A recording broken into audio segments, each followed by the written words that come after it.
Selamat siang, saudara semua.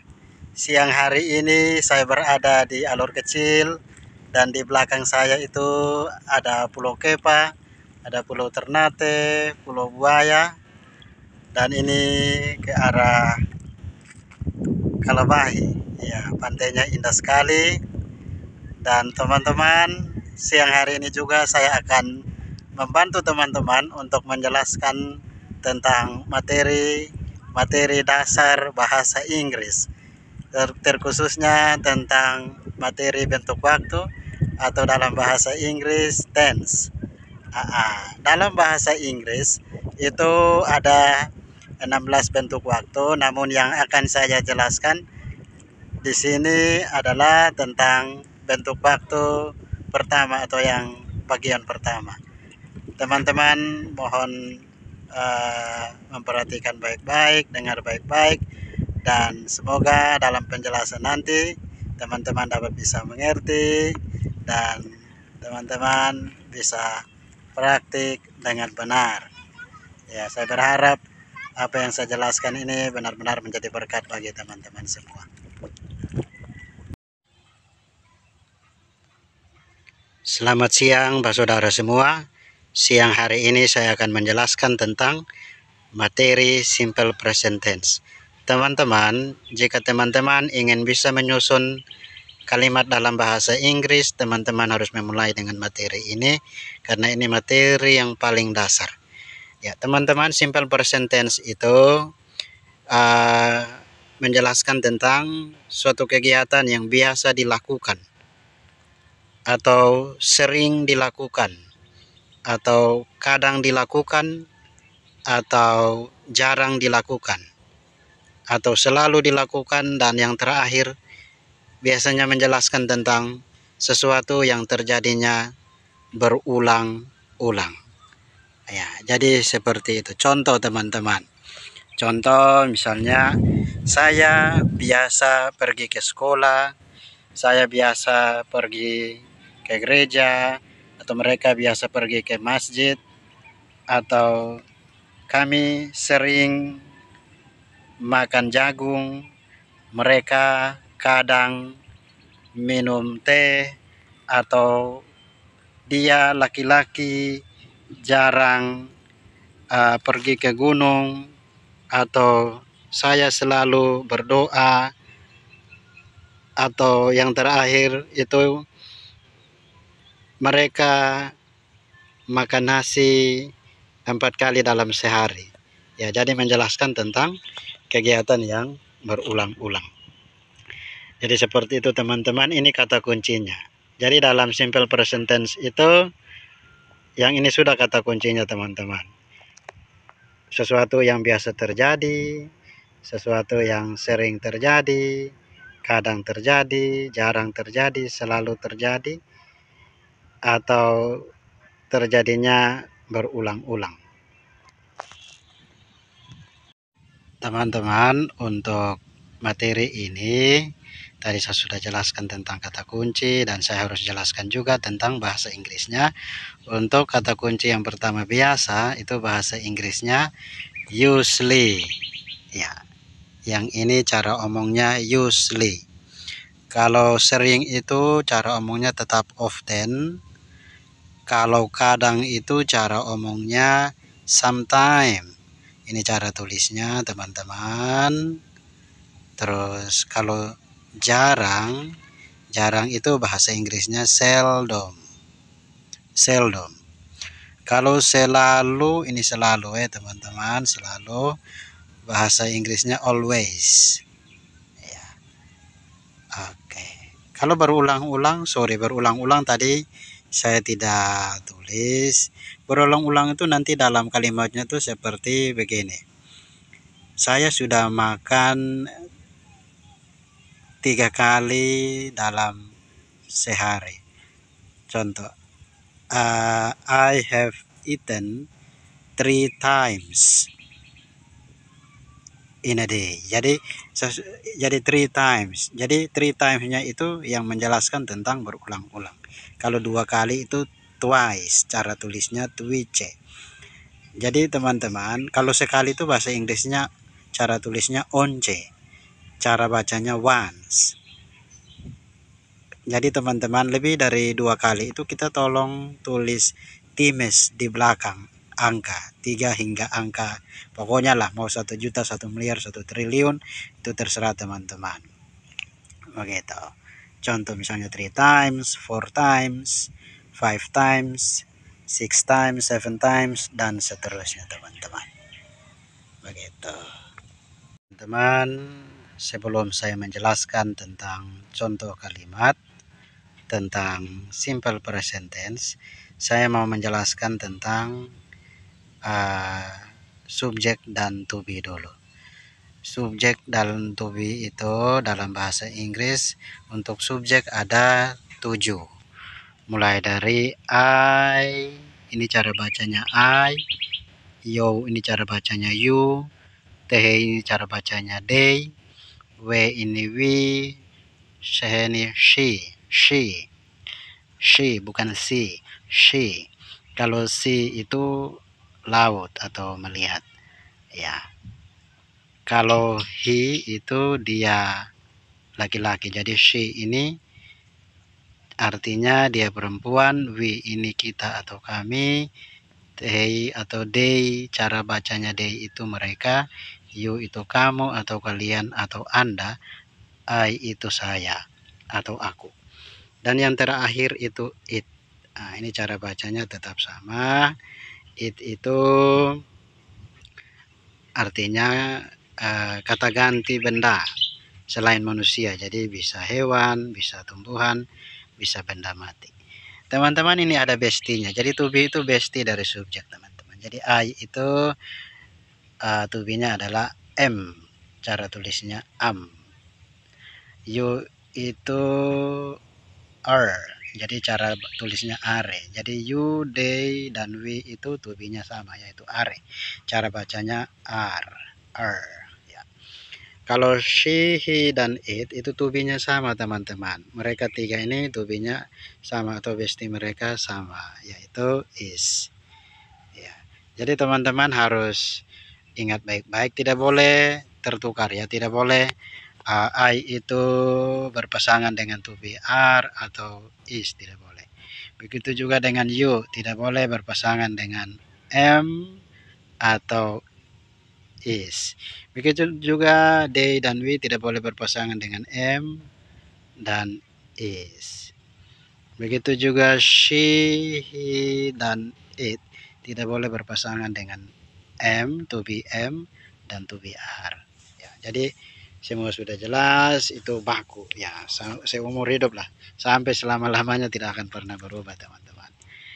Ya, jadi teman-teman harus hafal ini baik-baik sebelum teman-teman belajar menyusun kalimat ya dalam bahasa Inggris. Pasti bisa lah, tidak sulit teman-teman.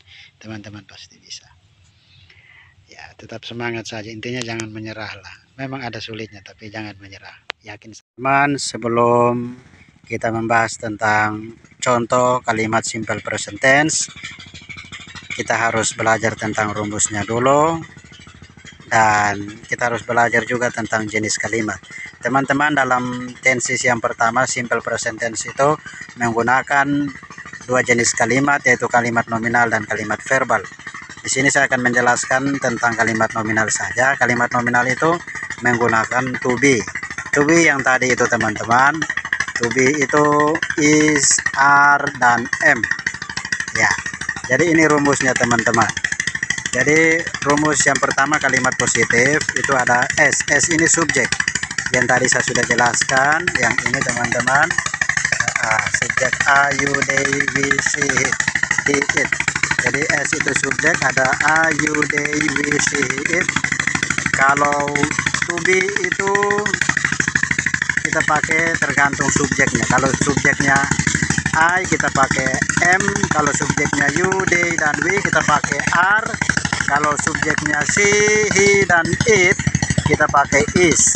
Dan di sini ada a. A di sini artinya adjektif.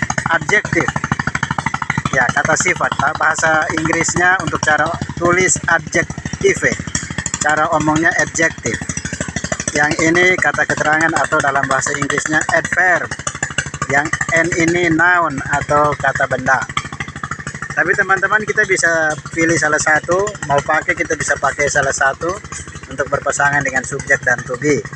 Atau bisa pakai ya noun dengan kata keterangan gabung bisa juga. Atau kata sifat dengan kata keterangan bercampur bisa. Dan yang berikut ada kalimat negatif.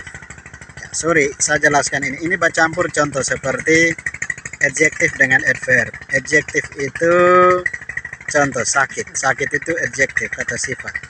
Adverb itu kata keterangan. Ya, contoh di rumah sakit. Jadi saya sakit di rumah sakit. Bisa toh?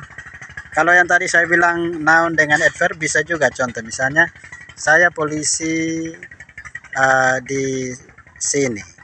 Ya, noun itu polisi, kata benda, dan di sini itu adverb atau kata keterangan. Nah, teman-teman, ini ada kalimat negatif, itu tetap subjek duluan, subjek duluan, dan juga setelah itu diikuti dengan to be baru tambah not di belakang. Nah, dan setelah itu kita tambah adverb, adjective atau noun. Tergantung nanti kita pakailah. Dan yang kalimat tanya teman-teman biasanya to be duluan. Untuk kalimat tanya itu to be harus duluan. Ya. Tidak boleh tambah no teman-teman. Langsung saja tambah subjek. Setelah itu tergantung kita mau pakai antara adjective dengan adverb atau noun dengan adverb. Atau mau pakai salah satu pun tidak jadi masalah. Tergantung teman-teman mau pakai yang mana begitulah. Nah, ini rumusnya teman-teman. Teman-teman jika ada yang kurang dimengerti nanti teman-teman bisa komen di kolom komentar ya. Kita bisa saling kontak untuk ya membantulah supaya teman-teman bisa mengerti.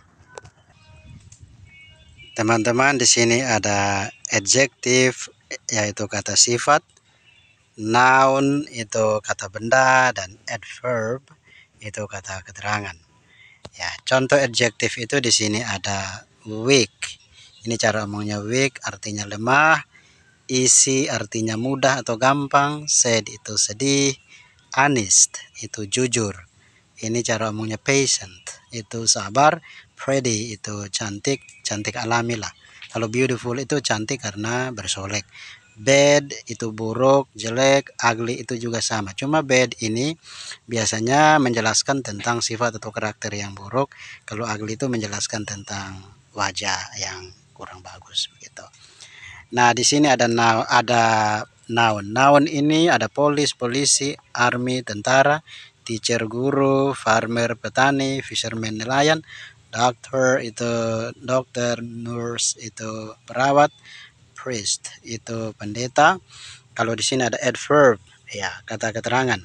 At office itu di kantor, at school di sekolah, at farm itu di kebun, at beach itu di pantai, at hospital itu di rumah sakit, and at church itu di gereja. Jadi teman-teman yang tadi rumus itu teman-teman bisa pakai, ya bisa pilih salah satu ya teman-teman. Teman-teman mau pakai yang mana? Ya, sebentar saya akan lanjut jelaskan. Ini yang tadi teman-teman rumusnya subjek. Ya, kita bisa pakai I.